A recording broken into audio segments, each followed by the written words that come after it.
Good afternoon, everyone. Romney Smith at WTOC for the News Now, bringing you local, regional, and national stories that we're following for you. Just to give you a quick update, real simple, in and out. We won't take much of your time. Thank you so much for joining us. We're on various platforms. That includes our website, our apps, Amazon Fire, Roku, Twitter, and Facebook. Keep in mind, if you're on Facebook, that's where I see you. Give a shout out of where you're watching from, ask a question, leave a comment, and we will get to you. And of course, if we can't answer your question for whatever reason, we'll go back in the comment section afterward and hopefully get you a link to get you a little bit closer to what you are wanting to know. So hello to Wendy Henry, Danielle Armstrong, Gail Johnson, Christina Haskett, and Tracy Nedo, as well as Jerry Denard II. Thank you so much for watching. Okay, so we're learning more details right now on the next police chief for Savannah. WTOC's Elizabeth Rollins is working on that story now and has details.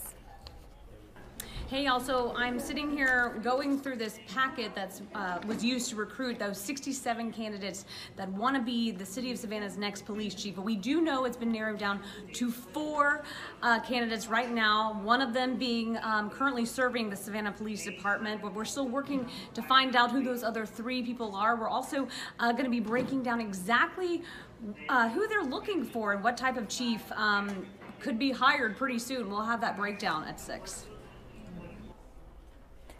Also, keep in mind there's somewhat of a battle right now brewing between hundreds of neighbors organizing against a real estate project. WTOC's Amanda LeBro is working on that story. Here's a little preview of what she's working on. Hey guys, it's Amanda LeBro in the newsroom working on a story today about a rezoning request. So people living on Isle of Hope and the Dutch Island area are trying to block a proposed development by blocking a request to rezone. So the proposal is about 57 townhomes coming into a neighborhood that's all single family standalone homes. Almost 700 people have signed an online petition opposing it. They're hosting a community meeting tonight and they're hoping that gets the leaders on the Metropolitan Planning Commission to block that rezoning, kind of save what they're saying is the base of their neighborhood and therefore stop the development. We'll have all the details tonight on P News. All right, looking forward to those stories. A lot of you might be watching on your smartphone. I know if you're like me, you drive and you almost always have your phone in your hand. Those of you like, let's see, Wendy Henry and Pooler, Melvin Caldon, Kathy Fry, maybe Shayna Orson, who's watching from Beaufort, South Carolina, or Sharifa Waheed, watching from Coffee Bluff Plantation. Do you have your phone in your hand? Do you drive with it in your hand? I do, and I have 1 week to stop because in the state of Georgia, that's when the hands-free law will go into effect. So starting this Sunday, drivers will no longer be able to hold their phones while driving. The Governor's Office of Highway Safety says now is a really good time to go ahead and start practicing because pretty soon we can get a ticket for it. So you can always check to see your vehicle's owner manual to see if your car has hands-free capabilities. Usually if you have Bluetooth, you are safe. Officials say connecting your phone to a hands-free device like a vent clip is allowed, but they also still say you need to limit your phone calls as much as possible. It's still going to be a distraction to take a call, but it's hopefully going to be a less of a distraction. And remember, when you're on the phone, keep those conversations as short as possible. If it's something that's going to take a while, tell whoever you're talking to that you're driving. You'll call them back when you get where you're going. Georgia State Patrol says they're busy educating their troopers right now on exactly what to look for when it comes to this new law. However, keep in mind it will be up to the individual officer on whether you receive a warning or an actual ticket. Now, I just got a question on Facebook. Roberto Alvarez says, how much is the ticket?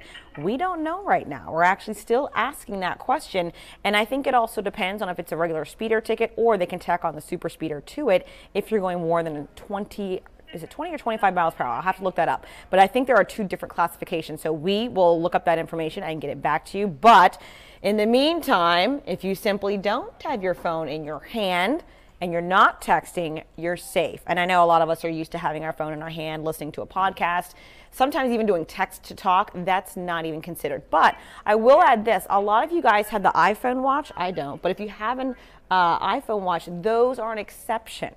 But keep in mind, it's all a distraction. 2 hands on the wheel, safest way to go. Avoid even getting a ticket or a warning. A warning would be better, but you know what? It comes to real lives, and we want everyone to be safe. That's why this law was enacted in the first place. So just keep that in mind. Oh, Jerry Denard II saying, I've seen several bad accidents in Florida because of this very issue. I completely agree. I've also been hit personally by a teenager that was texting, and she started crying, and she said, don't call my mom. And I was like, call your insurance company, girl, because you messed up my car. So I personally have been victimized by someone driving and texting at the same time. All right, so here we go. Also in South Carolina, don't want to forget our low country viewers because we know that you're watching and we appreciate that. In South Carolina, it is still legal to have your phone in your hand while driving. However, you guys banned texting and driving back in 2014. Still a good idea not to have it in your hand, just to make sure you're covered on all bases and safe. All right, guys, I know that it's hot right now. In fact, we had a comment. Who was talking about how hot it is right now?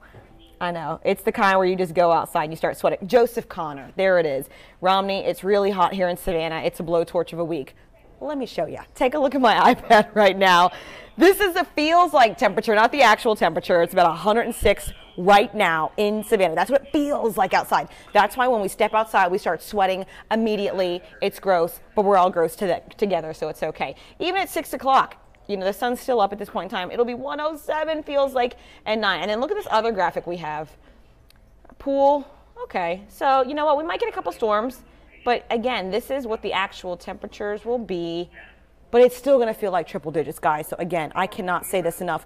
Please drink your water. Stay hydrated. It is so easy to pass out and become dehydrated with this weather.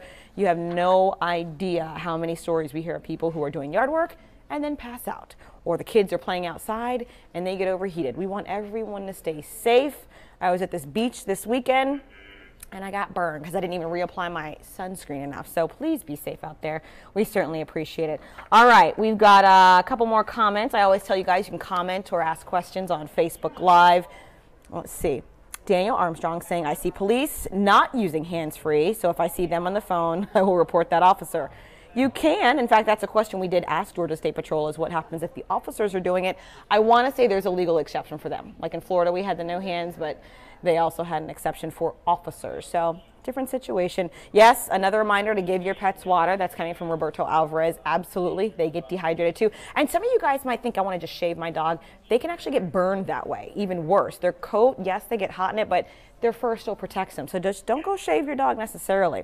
All right, guys, we certainly appreciate you tuning in. The next newscast will be at 4 p.m. We are the CBS affiliate in Savannah, Georgia. You can always reach us online at WTOC.com. See you later.